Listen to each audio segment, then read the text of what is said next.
हमारे ML शर्मा जी, कस्तूरीलाल जी, ओम जी और आदर योग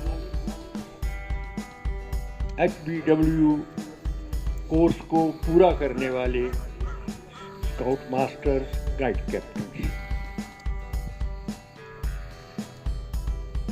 ऐसा है कि एक बार हमारे एक महर्षि हुए हैं, दधीची उनका नाम था। तो दधीची जी से एक जिज्ञासु ने, जो उनके पास बैठा था, पूछा कि साधारण और असाधारण व्यक्ति में क्या अंतर है, आम और खास आदमी में क्या फर्क है। तो उन्होंने जवाब दिया, जिस तरह कांटों के अंदर गुलाब का फूल चमकता है, सितारों के अंदर चंद्रमा चमकता है, उसी तरह असाधारण व्यक्ति जो है, खास आदमी जो है, आम आदमियों के दरमियान चमकता है। तब उन्होंने कहा, ये कैसे होता है?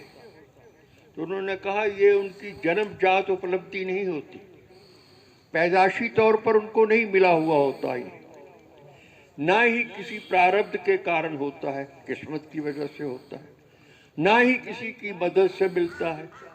तो फिर पूछा, किसकी मदद से मिलता है? तो उन्होंने कहा, उनके अंदर ऐसे गुण होने चाहिए, ऐसे अखलाक, कदरें होनी चाहिए। तो उन्होंने कहा, कौन सी कदरें? तो उन्होंने कहा, जिनके दिल में दर्दमंदी हो और बोल चाल में शालीनता हो, इनकिसारी हो, आजिज़ी हो, जिनके अंदर पारदर्शिता हो और जिनका हर कार्यकलाप, जो भी वो काम करे, सर्वभूमि का हो, रचनात्मक हो, पारदर्शी हो, निष्काम भावी हो और सबसे बड़ी बात हितकारी हो। ऐसे व्यक्ति को हम असाधारण कहते हैं। जिनकी वाणी में मिठास हो, जैसे उन्होंने अभी कहा मैडम जी के लिए, मिठास हो, और जिनके चरित्र की उच्चता हो, विचारों की उच्चता हो। मेरे साथी ने बहुत अच्छी बात कही कि हमें अपने विचारों को बदलना है। एक बात मान करके चलिए कि दृष्टिकोण का बदलाव ही सबसे बड़ा बदलाव है। अगर हम अपना दृष्टिकोण बदल दें तो इससे बढ़कर के और कोई बदलाव नहीं हो सकता। तो ऐसा बदलाव हो, उसको हम असाधारण व्यक्ति कहते हैं। यहाँ मंच पर विराजमान सभी ये असाधारण व्यक्ति आपके सामने आए हैं, आप लोगों ने इनको सुना, बहुत अच्छा लगता है। ऐसा है कि मैंने 2-3 लोगों का नाम नहीं लिया इसमें, उसके लिए आपने पता होगा कि अमेरिका के जो इससे पहले प्रधान थे, प्रेसिडेंट थे, ओबामा उनका नाम था। तो ओबामा ने को पूछा गया कि टीचर कौन सा, इंस्ट्रक्टर कौन सा है, कैसे होता है? तो उन्होंने कहा, the most important factor of determining the achievements of the student is not where from he comes. ये नहीं कि वो कहाँ से आया है, हाउ डज ही लुक, कैसा दिखाई देता है, it is whose teacher is his, कौन उसका अध्यापक है, इसको जाना जाता है। आप लोग बड़े भाग्यशाली हैं कि आपको ऐसे ट्रेनर्स के साथ काम करने का मौका मिला जो अनुभवी हैं, स्किल्ड हैं और जिन्होंने बहुत बड़े अपनी हाईली क्वालिफाइड हैं। तो उनसे आपको ट्रेनिंग मिलने का मिला है मौका। उनमें हमारे ये आपके LOC, उन्होंने कहा मैं सबसे छोटा हूँ। आपने शायद सुना हो, पढ़ा हो, एक बहुत अच्छी बात लगी इसके अंदर, राजस्थान के अंदर एक DPSP थे, पुलिस के DSP, उनकी बेटी ने IPS किया और भगवान का करना ऐसा हुआ कि उसी डिस्ट्रिक्ट में वो SSP बन करके आ गई। तो अब जब SSP अंदर जाती थी तो वो DSP उनको जब मिलते थे तो सलूट करते थे पहले। तो बेटी ने आकर के एतराज़ किया घर में कि आप मुझे सैल्यूट करते हैं। उसने कहा मैं आपको नहीं करता, आपके ओहदे को करता। तो LOC आपने इनको बनाया, इनके ओहदे को आपने सैल्यूट किया, बहुत अच्छा लगा। तो ये बात बनी रहनी चाहिए। हमारे जमात अली शाह, बड़ी कदर करता हूँ मैं इनकी, इनके अंदर बड़ी अच्छी तरह से काम करने की शक्ति है। ML शर्मा जी हैं, ये सही मायनों में मिलिट्री मैन हैं, जो भी काम दिया जाए नो कभी नहीं कहते, ये बहुत अच्छी बात लगती है। अली एक अनुभवी लड़का है जिसने बहुत अच्छी, कश्मीर के अंदर जो अच्छी ट्रेनर इस वक्त कहा जा सकता है वो अली है, समीर साहब हैं। तो ये जो आप बहुत भाग्यशाली है कि आपको इनके साथ काम करने का मौका मिला, और इस बात के लिए भी भाग्यशाली हैं आप, किस्मत वाले हैं कि आपका कैंप जो जम्मू कश्मीर में हुआ, और इसका श्रेय जो है मोहतरमा नसरीन खान जी को जाता है, उनकी एफर्ट से हुआ है। और ये पहली बार हुआ है जम्मू कश्मीर के अंदर। मैं 35 साल रहा हूँ इसके साथ, स्काउटिंग के साथ जुड़े हुए, लेकिन इनमें पहली बार इनकी बदौलत ऐसा हुआ है। इसके लिए मैं इनको भी बधाई देता हूँ और आप लोगों को भी बधाई देता हूँ। जहाँ से जा रहे हैं, पहले मैं एक दो बातें आपसे कहना चाहूँगा। स्काउटिंग के लिए जहाँ भी आप जैसे विद्वान लोग मिलते हैं या स्कूलों के अंदर कहीं जाने का मौका मिलता है, तो मैं उनको कुछ सवाल करता हूँ। मेरा पहला सवाल होता है, knowledge is increasing, is happiness increasing to?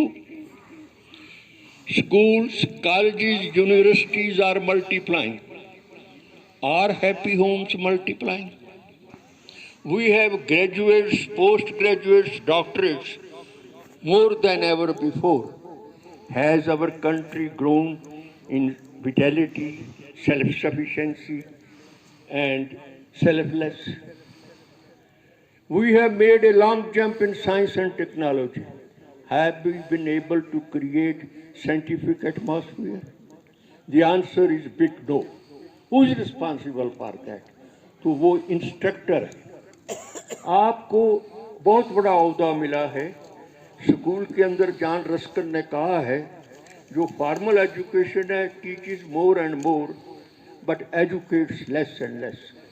School के अंदर जो टीचर है वो टीच करता है, स्काउटिंग के अंदर जो इंस्ट्रक्टर है, ट्रेनर है, वो एजुकेट करता है। There is a difference between teaching and educating. और इसी के लिए आपको पता है, अरिस्टोटल ने कहा कि वो आदमी जो एजुकेट करता है उसका ज़्यादा आदर करना चाहिए माता पिता से, क्योंकि माता पिता तो केवल जन्म देते हैं और वो जीने की राह बताता है। अध्यापक जो है वो जीने की राह बताता है। तो जॉन टैवी ने आपके लिए कहा है, इंस्ट्रक्टर के लिए, कि he should realise the dignity of calling him instructor, him और हर। उसको इंस्ट्रक्टर कहने का जो है वो ये होता, बहुत बड़ी बात मिलती है, तो उसको करना है। अभी इन्होंने मुझे कहा कि आशीर्वाद दीजिए, तो आशीर्वाद के पात्र बनने के लिए, दुआ के लिए, हकदार बनने के लिए ज़रूरी है कि आप कुछ अच्छी बातें करें। पहली बात तो ये है कि आपने, कश्मीर वाले मेरे से शायद सहमत हो गए, इनको याद भी होगा, एक बहुत बड़ी संत हुई है इस्लाम के अंदर, राबिया उनका नाम था। अब वो बुजुर्ग हो गई तो हज के लिए चली, और हज के लिए जब जा रही थी तो देखा कि काबा ने, पता लगा कि राबिया हज के लिए आ रही है, तो काबा खुद उठ करके उसको आगे मिलने के लिए आ गया। उसी के साथ साथ उस वक्त सलाह अमरी एक बहुत बड़े संत हुए हैं मुस्लिम इस्लाम के अंदर, वो 14 साल से हज के लिए चले थे घर से, एक एक कदम पर नमाज पढ़ते और फिर हज के लिए जा रहे थे। जब वहाँ पहुँचे तो देखा कि काबा वहाँ है ही नहीं। तो उन्होंने कहा कि ये कैसे हुआ? उन्होंने कहा राबिया आ रही थी, काबा वहाँ उनको मिलने चला गया, वो बुजुर्ग थी। तो उसने कहा मैं क्या ज़रूरत है काबा जाने की, चलो राबिया के पास चले। तो राबिया के पास सलाह अमरी पहुँचे और पूछा, मोहतरमा ये कहाँ से पाया आपने, इतनी ताकत कुव्वत कहाँ से हासिल की? तो वो अंदर गई, एक सुई लाई, एक मोमबत्ती अभी आपने जलाई, और एक सिर का बाल लाई और पूछा, सलाह ये मोमबत्ती क्या काम करती है? तो उसने कहा, ये रोशनी देती है, प्रकाश देती है। उसने कहा, और क्या काम करती है? उसने कहा, मुझे कुछ पता नहीं, यही है पता कि ये रोशनी देती। उसने कहा, नहीं, ये खुद जलती है और दूसरों को रोशनी देती है। फिर सुई दिखाई और पूछा, ये क्या काम करती है?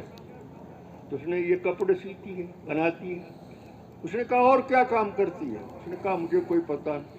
उसने कहा, ये खुद नंगी रहती है और दूसरों को कपड़े देती है। और फिर कहा, ये सिर का बाल क्या काम करता है? तो उसने कहा, ये नरम होता है। और क्या है? उसने कहा, इसमें लचक होती है, रिजिडिटी नहीं होती। तो तीन बातें करोगे तो खुद खुदा के पास हो चले जाओगे। खुदा आपके पास खुद आएगा, काबा आपके पास खुद उठ करके आएगा। तो पहली बात यह है कि अगर आशीर्वाद के पात्र बनना है तो खुद तकलीफ उठाओगे, दूसरों को सुख और आराम दोगे तो आपको आशीर्वाद मिलेगा, वरना और किसी ढंग से आपको आशीर्वाद नहीं मिल सकता। और फिर ये कैसे होता है? जैसा अभी आपने अपना प्रदर्शन किया, बहुत मन खुश हुआ, और इतनी खुले दिल से आपने बात की। एक बार बादशाह अकबर और तानसेन जा रहे थे, तो तानसेन से अकबर ने कहा कि मैं आपके गुरु का गायना सुनना चाहता हूँ, और उनके गुरु का नाम हरिदास था। तो उन्होंने कहा, देख हजूर, वो तो यहाँ आएंगे नहीं आपके पास, वो अपनी मर्जी के बादशाह हैं, तो आप ही को चलना पड़ेगा। उसने कहा, कोई बात नहीं, चलते हैं। तो चले गए, गाना सुना, और रास्ते में तंजन तौर पर अकबर ने तानसेन को कहा, तानसेन, आपके गुरु तो बहुत अच्छा, आपसे बहुत अच्छा गाते हैं। तो तानसेन झट से, उनका नवरत्न था, जवाब दिया, हजूर, मेरे गुरु सो इच्छा से गाते हैं, मैं आपकी इच्छा से गाता हूँ, मैं आपकी मर्जी से गाता हूँ। आप वो मेरे गुरु जो हैं वो अपनी मर्जी से गाते हैं, मैं आपकी मर्जी से गाता हूँ। तो दोनों में फ़र्क है कि आपकी मर्जी, तो जो भी काम करो वो सो इच्छा से करो। अगर ज़िंदगी में बढ़ना है, दो ही रास्ते हैं। एक शायर ने बहुत अच्छा कहा, रूह को चमका या खुदी को तोड़कर जीने बना, दो ही रास्ते हैं ज़िंदगी में उभरने के लिए। पहले रूह को चमकाने के लिए क्या करना है हमको, कि अपने दृष्टिकोण को बदलना है, अपने अंदर दर्दमंदी लानी है, अपने अंदर इंकसारी लानी है, अपने अंदर खुश अखलाकी लानी है, और सबसे बड़ी बात, अपने अंदर त्याग की भावना लगानी। सैक्रिफाइस नहीं करोगे तो कोई काम नहीं होगा। एक मुसलमान के दिल में हज का सवाल पैदा हुआ, ख्याल पैदा हुआ, तो उसने पैसे इकट्ठे करने शुरू कर दिए। जब पैसे थोड़े इकट्ठे हो गए तो एक रात सोया हुआ था, तो दो फरिश्ते उसको दिखाई दिए, आपस में बात कर रहे थे, पूछ रहे थे, इस बार हज के लिए कितने लोग गए? तो पहले फरिश्ते ने जवाब दिया, 5 लाख लोग गए। तो उसने पूछा, कितनों का हज कबूल हुआ? तो उसकी नींद खुल गई। और 15-20 दिन के बाद फिर वही फरिश्ते दाखिल हुए, तो वही सवाल रिपीट हुआ, किसका हज, कितने लोगों का हज कबूल हुआ? तो उन्होंने कहा, एक का। उन्होंने कहा, वो खुशकिस्मत कौन है जो जिसका हज कबूल हुआ? तो उन्होंने कहा, उसका नाम अब्दुल मजीद मोची है और वो कंधार का रहने वाला है। अब इसने सोचा कि बजाय इसके कि मैं हज के लिए जाऊं, पहले मैं उसी के पास चलूं कि कैसे हज कबूल हुआ, क्या करूं मैं। कोई भी अच्छा काम करना हो, सुने किसी की, तो उसके पास जाते कि भाई आपको किस डॉक्टर से ठीक हुए हो, तो वो उसके पास ढूंढता ढूंढता कंधार पहुंच गया। अब मोची के पास पहुंचा तो वो अपने काम में लगा हुआ था। उसने कहा, कैसे आए हो? उसने कहा, भाई सुना तुम्हारा हज कबूल हुआ। उसने कहा, मैं गया ही नहीं हज के लिए, तो मेरा हज कैसे कबूल हुआ? ने उसने कहा, फरिश्ते झूठ नहीं बोलते, फरिश्ते सच कहते हैं। तो उसने कहा, भाई मैं आपकी तरह मैंने भी 900 दिनार इकट्ठे किए और हज के लिए चल पड़ा। जब मैं वहाँ पहुँचा तो देखा कि वो रास्ते में एक दिन ही काटा, दूसरे दिन फिर आगे गया, तीसरे दिन मैं गांव में पहुँचा तो रात का वक़्त हो रहा था। एक आंगन से रोने की आवाज़ आ रही थी। तो ऊंचे होकर के देखा तो देखा एक औरत लेटी हुई है और बच्चे जो हैं 3 रो रहे हैं कि हमें खाने को दो। तो माँ कह रही है पानी पियो। तो उसने कहा पानी से तो पेट भरता नहीं, बच्चे कहने लगे। तो उन्होंने कहा मेरे पास कुछ है नहीं। मैंने वो दनियार की थैली 900 की उनके आंगन में फेंकी और वापस आ गया। तो इस किस्म का त्याग अगर अपने अंदर हम भावना पैदा करेंगे तभी जाकर के हज कबूल होगा, वरना हज कबूल नहीं होगा। कुछ भी करें हम, उसके लिए त्याग की बहुत ज़रूरत है। तो वो आप अपने अंदर लाने की कोशिश करिए, ज़्यादा अच्छा रहेगा। और आप अब जा रहे हैं तो दूसरी जंग जब लगी, जापान के अंदर एक आर्डर हो गया। पहले जंग शुरू थी, शुरू जंग में कहा गया कि जिसको भी कोई कंप्लेंट हो वो बॉक्स लगा दिए गए, इनमें डाल दे। दूसरे दिन देखे तो वो सारे ट्रंक भरे हुए हैं कंप्लेंट के साथ। तो उन्होंने कहा कि बड़ा दुख हुए कि कौन कौन किसकी कंप्लेंट देखेगा, इतने बॉक्स पड़ेंगे, जंग करें कि कंप्लेंटें देखें। तब उन्होंने एक बूढ़े जर्नल को पूछा कि क्या किया जाए। उसने कहा आपने गलत ऑर्डर किया, ये ऑर्डर करो कि जो भी कंप्लेंट हो वो 10 दिन के बाद इसमें अपनी डालें। तो उन्होंने एक ऑर्डर सर्कुलर को वापस किया और दूसरा इशू कर दिया कि जिसको अब कोई कंप्लेंट है, शिकायत है, जैसे आपको कैंप के बारे में कोई हो, तो वो 10 दिन के बजाय, महीने के बजाय आप करें तो ज़्यादा अच्छा रहेगा। तो देखा कि 10 दिन के बाद खोला तो वो खाली था, कोई कंप्लेंट नहीं। तो एक दिल में ख्याल आता है हर एक के ये मामूली बात थी, किस लिए कंप्लेंट करें। तो यही कि आपसे भी यही निवेदन है कि जहाँ से जाओ तो कंप्लेंट की जो बॉक्स है वो फिर महीने के बाद सोच कर कहीं कोई शिकायत होगी तो वो रखिए। और दूसरा, खाने की कभी कोई न करिए शिकायत। आपने शायद नाम सुना हो, अकबर के दरबार में एक बहुत बड़े औहदा होता था। वो औहदा होता था अकबर को हंसाने का, बादशाह को साथ हंसाने। तो नसरुद्दीन जी उनके हंसाने वाले थे। तो वो अकबर बादशाह साउथ की तरफ चले गए जंग करने के लिए। तो नसरुद्दीन जी को मौका मिला, उन्होंने अपने साथियों को कहा चलो सैर करते। अब 4 लोग इकट्ठे हो गए, चलने लगे। तो उन्होंने कहा कि खाना कौन बनाए, होटल तो होते नहीं थे उन दिनों। तो फैसला हुआ कि कुर्रा कर डाला जाए, लॉटरी डाली जाए। नसरुद्दीन ने अपने नमाज पढ़नी शुरू कर दी कि मेरा नाम ना आए। आखिर एक दूसरे का नाम आया, उनका नाम नहीं आया। जिसका नाम आया उसने कहा शर्त यह है कि मैं खाना बनाऊंगा लेकिन शिकायत कोई ना करे, और अगर कोई शिकायत करेगा तो उसको बनाना पड़ेगा। तो नसरुद्दीन जी को उसने खाना देना शुरू कर दिया। इतना गंदा बनाया कि बहुत दुखी हुए नसरुद्दीन। अब बादशाह के दरबार में खाने वाले बहुत दुखी। एक दिन तंग पड़ करके कहा it is like a horse shit, ये गधे की लीद की तरह है। तो झट से ख्याल आया कि मुझे बनाना पड़ेगा, बट डिलीशियस, लेकिन बहुत स्वादिष्ट है। तो कहने का मतलब है कि खाने का भी निंदा नहीं करनी, और हमारे यहाँ खाने को ब्रह्म माना गया है, इसको रख रखे और अपने साथ लेकर के जाएं। आशीर्वाद के पात्र तभी बनेंगे जब आप खुद कष्ट उठाएंगे, दूसरों को सुख सुविधा देंगे, और जो ट्रेनिंग ली है आपने इसको पास ऑन करिए। ये it is not the be all and all. आपको खुद आगे देखना है, आगे क्या से करना है, किस तरह से करना है, और जितना आप करेंगे उतना ही आप बढ़ेंगे। और अंत में फिर आपसे यही कहूँगा कि दृष्टिकोण का बदलिए।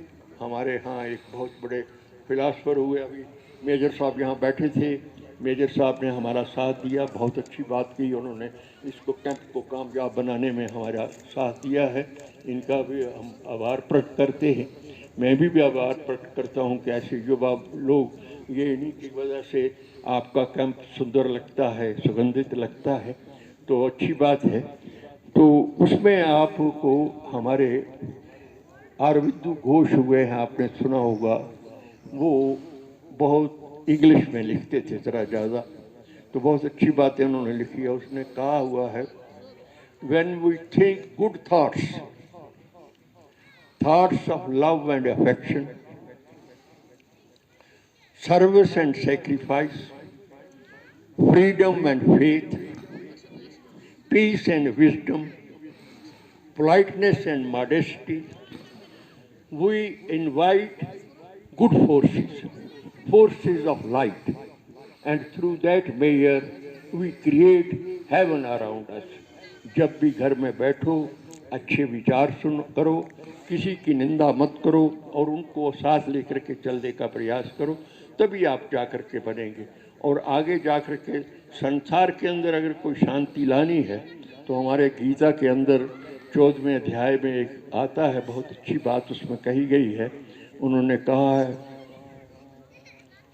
कि when there is a purity in our character, there is a compassion in our heart. When there is a compassion in our heart, there is a serenity in our inner conscience. When there is a serenity in our inner conscience, there is a love in our hearts.